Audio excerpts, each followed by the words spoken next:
Récemment, il m'est arrivé une petite mésaventure. Après 2 ans de bons et loyaux services avec mon Aquamarina Pure Air, j'ai cassé ma pompe. Et oui, donc celle-ci, l'Aéro 2 de chez Aquamarina, en fait, elle a lâché au niveau du piston, ici, de l'axe. Là, vous avez un pas de vis et ça a cassé net. Alors, j'ai essayé de la refaire 2 fois avec un pistolet à agrafe chaude et puis de la colle. La deuxième fois, ça a tenu. Malheureusement, cette fois-ci, c'est au niveau du joint. La dernière fois, j'ai voulu gonfler le canoë et toute l'air s'échappait à ce niveau-là. Donc, j'ai vraiment galéré et je suis parti avec le canoë à moitié gonflé. Donc, je me suis dit qu'il était temps de passer à la vitesse supérieure avec une pompe de meilleure qualité parce que ici, sur l'Aéro 16, on a un débit de 1,4 litre, donc c'est un peu juste. Je galérais à gonfler mon canoë. Donc, je me suis dit, on va passer à quelque chose de plus conséquent et mon choix s'est porté en fait sur cette pompe, la The Pump de chez Ride.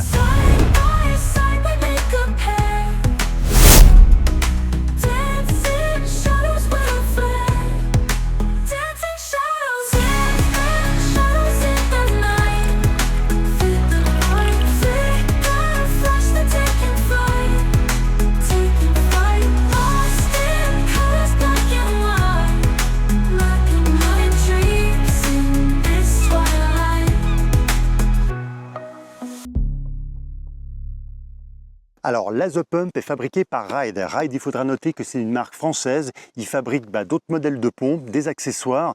Bref, c'était pour l'anecdote. Revenons à notre The Pump. Alors, elle mesure 50 cm de hauteur. C'est à peu près un tiers de plus que l'ancienne pompe, l'Aéro 16 de chez Aquamarina. Elle a un débit de 2,3 litres. Donc ça, c'est plutôt pas mal. Ici, on va retrouver une petite ficelle qui va permettre en fait de bloquer le piston quand on transporte la pompe pour pas qu'elle s'ouvre constamment sans arrêt. Donc ça, c'est plutôt pas mal avec un petit crochet plastique. Donc je vais le détacher. Hop, voilà. Quand on l'ouvre, on va retrouver un axe en aluminium, chose que je n'avais pas sur l'autre pompe et ce qui a cassé malheureusement. Donc gage de solidité. Hop là, on va la remettre comme ça. Ici, on va retrouver une poignée un petit peu plate comme ça, un peu comme une poignée de vélo, avec un léger relief, des petits picots pour vraiment bien l'avoir en main. C'est agréable au toucher. Dessus, bien sûr, on va retrouver la connexion du tuyau par rotation d'un quart de tour. Donc ça, c'est plutôt pas mal. Les pieds, le pied qui est ergonomique, en V comme ça, pour bien positionner ses pieds. Et en dessous, on a encore du sable. On va retrouver un nid d'abeille qui va renforcer la solidité du pied. Donc ça, c'est cool.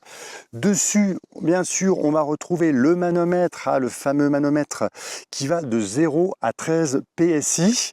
Voilà, plutôt cool. Donc ça, c'est bien. Que dire de plus? Alors oui, on va passer maintenant à ce petit bouchon avec une ficelle au bout. Tac. Alors à quoi il sert? En fait, cette pompe, c'est une double action, comme d'ailleurs l'ancienne.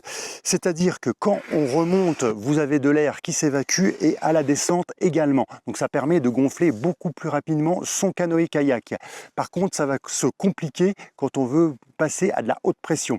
Quand je veux gonfler mon plancher haute pression ou un SUP par exemple, arriver à un certain moment, une certaine pression, ça va être assez compliqué de pomper.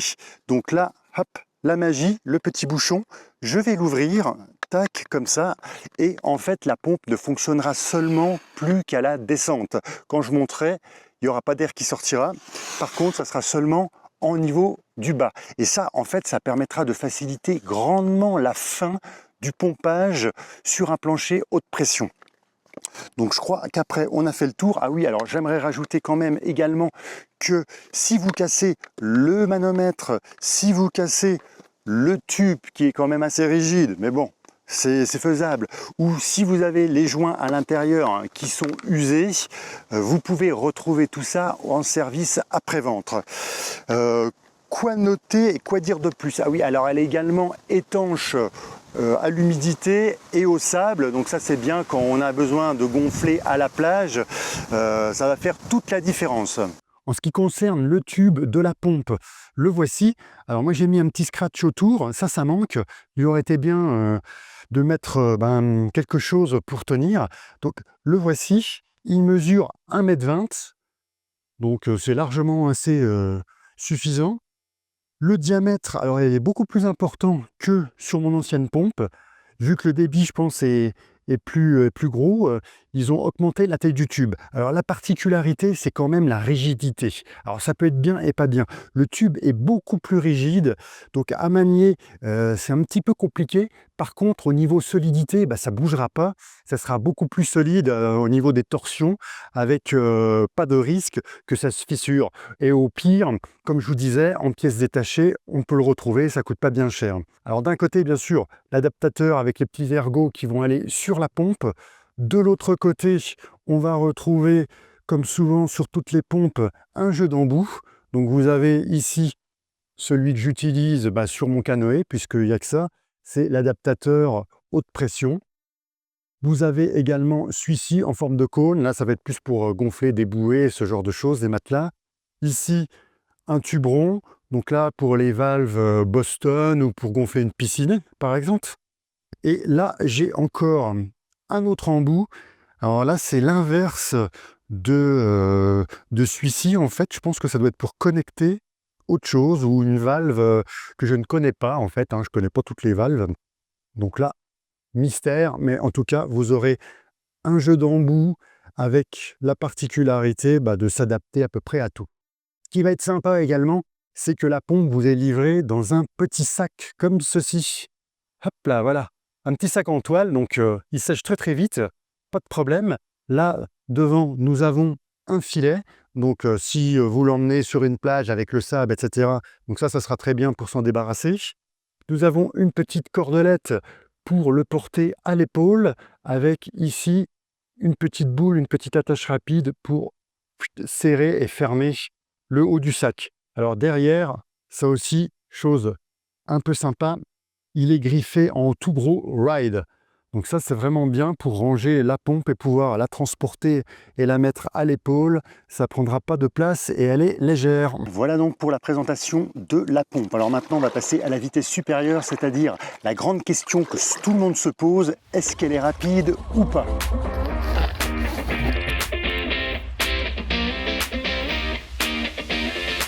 Ça y est, j'ai connecté la pompe sur le canoë. Donc maintenant, la grande question est de savoir combien de temps on va mettre pour gonfler entièrement le canoë. Donc je vais mettre mon chronomètre et on regardera à la fin ce que ça donne. Top, allez, c'est parti.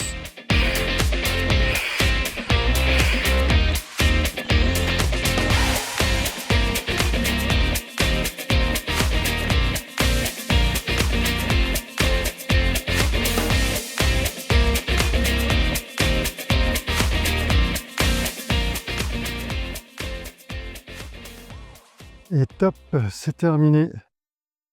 Et nous sommes à 6 minutes 26 pour être précis, pour gonfler l'Aquamarina Pure Air en version 3 places. Alors bien sûr, en plus, j'ai pris mon temps, j'ai commis plusieurs erreurs. Quand j'ai déconnecté le cordon, le tuyau, il y a de l'air qui s'échappait, donc j'ai dû réappuyer sur les valves pour les verrouiller et recommencer de gonfler. Donc là, 6 minutes 26, c'est quand même assez impressionnant, la rapidité de cette pompe.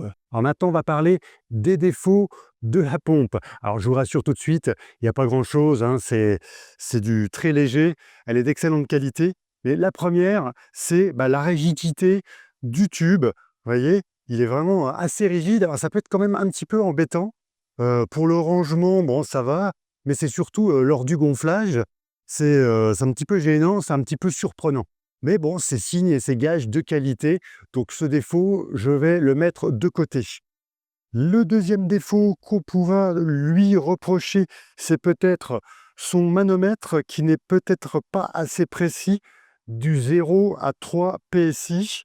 Là, c'est un petit peu vague, donc il faudrait quand même faire un petit peu attention à ça. Mais bon, moi, personnellement, je gonfle un petit peu à vue d'œil. Je tâte les boudins pour voir un petit peu ce que ça donne, et puis ça passe très bien. Moi, c'est sa rapidité qui compte. Troisième petit défaut, j'ai eu l'embout qui s'est détaché ici avec les petits ergots.